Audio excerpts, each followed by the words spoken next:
In the soft glow of the world's first morning, Adam opened his eyes to a world bursting with life and wonder.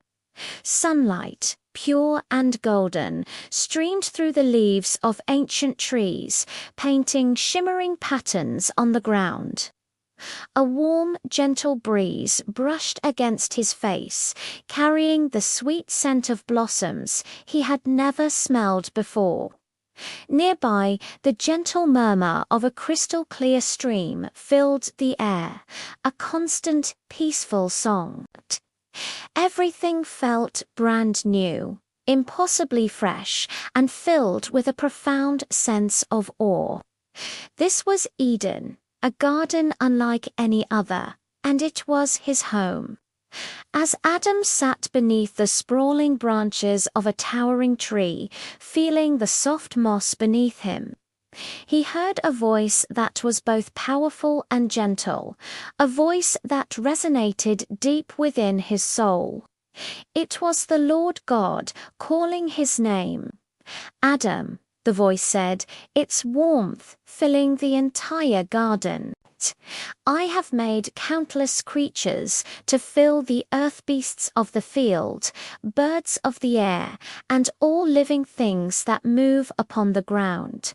I want you to see them, to walk among them, and to give each one a name." Adam's heart leaped with a mixture of excitement and deep curiosity. To be given the task of naming all the creatures of the world felt like an incredible privilege. It was as if God was inviting him to be a co-creator, to place a small piece of his own spirit into the magnificent tapestry of life that God had woven.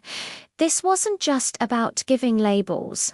It was about understanding, connecting, and celebrating the uniqueness of every living being. He stood up, brushed the stray leaves from his hands, and with a sense of purpose, walked into a wide open valley where the creatures were beginning to gather. The first to approach him were two large, gentle giants. Their legs were like thick pillars, and their round feet thudded softly against the earth as they walked. One of them had long, gracefully curved tusks made of a smooth white material and a long, flexible trunk that swayed back and forth like a rope. Adam smiled, unafraid, and reached out to touch its leathery skin. The trunk gently curled around his hand in a gesture of greeting. "You look so strong and so wise," Adam said, his voice filled with admiration. "I will call you Elephant." As if in happy agreement, the elephant lifted its trunk and let out a joyful trumpet, the sound echoing through the valley. Next, a small furry creature came hopping lightly toward him. Its ears were remarkably tall and twitched at every sound. It paused to nibble on a patch of sweet clover, then looked up at Adam with bright, curious, black bead eyes. Adam couldn't help but laugh at its playful energy. "You hop so playfully, and your nose is always twitching," he chuckled. "You shall be Rabbit." The rabbit wiggled its nose one more time before hopping away into the tall grasses. Suddenly, the sky above seemed to darken, not with storm clouds, but with a breathtaking flurry of wings. Hundreds, maybe thousands, of small feathered bodies swooped and soared overhead. The air, which had been filled with the gentle sounds of the stream, was now alive with a symphony of chirps, whistles, and melodious calls. One tiny bird, with a chest the color of a sunset, fluttered down and perched right on Adam's shoulder. It tilted its head and began to sing a rapid, impossibly cheerful tune, a song so full of joy it made Adam's heart feel light. "You are so full of song," Adam said softly, so as not to startle it. "I will call all of you birds."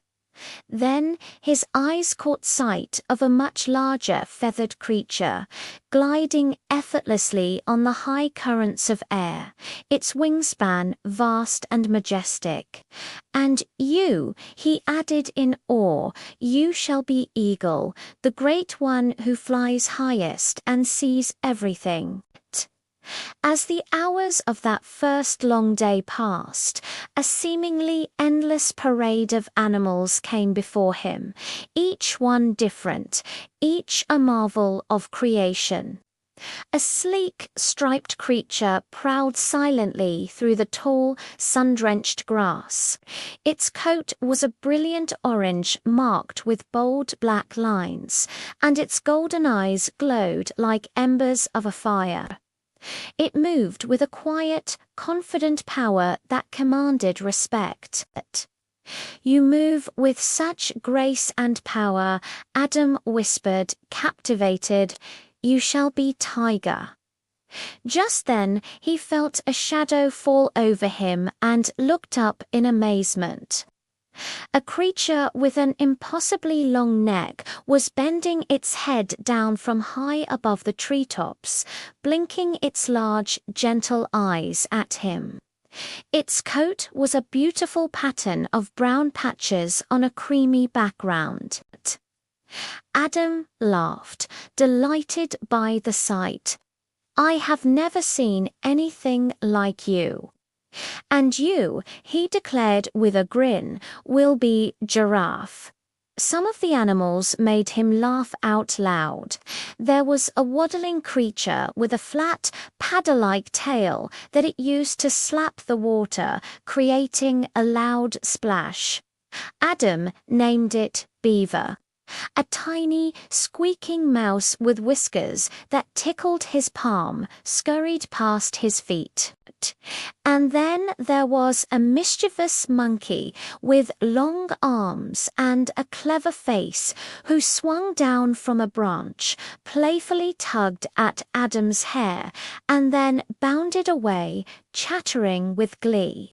With every name he spoke, Adam felt a profound joy rising in his heart. The valley echoed with a chorus of new sounds, the mighty roars of lions, the cheerful chirps of crickets, the deep grunts of wild boars, and the gentle bleats of sheep. He named the powerful bear, the graceful deer, and the clever fox. He named the slithering snake and the slow-moving tortoise. Each name felt right, a perfect fit for the creature it described. But as the day drew to a close, and the last of the animals returned to their places in the garden, a new feeling began to stir within Adam. He looked around at the elephants, the eagles, the tigers, and all the wonderful, beautiful, living things he had named. They were all incredible, but none of them were quite like him. He could communicate with them in a way, but he couldn't share his thoughts, his dreams, his feelings. A quiet, gentle longing settled in his heart. A feeling that something or someone was still missing. He felt a connection to all of creation, yet he also felt a unique solitude. When the last animal had gone, Adam turned his eyes toward the horizon, where the sun was setting in a spectacular blaze of orange, pink, and purple. The world was full of vibrant life, and he, Adam, had been given the honor of naming it all. He felt a deep sense of gratitude for the day's work and for the breathtaking beauty that surrounded him. And though he did not yet know it, as he stood there in the fading light, God had already seen the longing in his heart.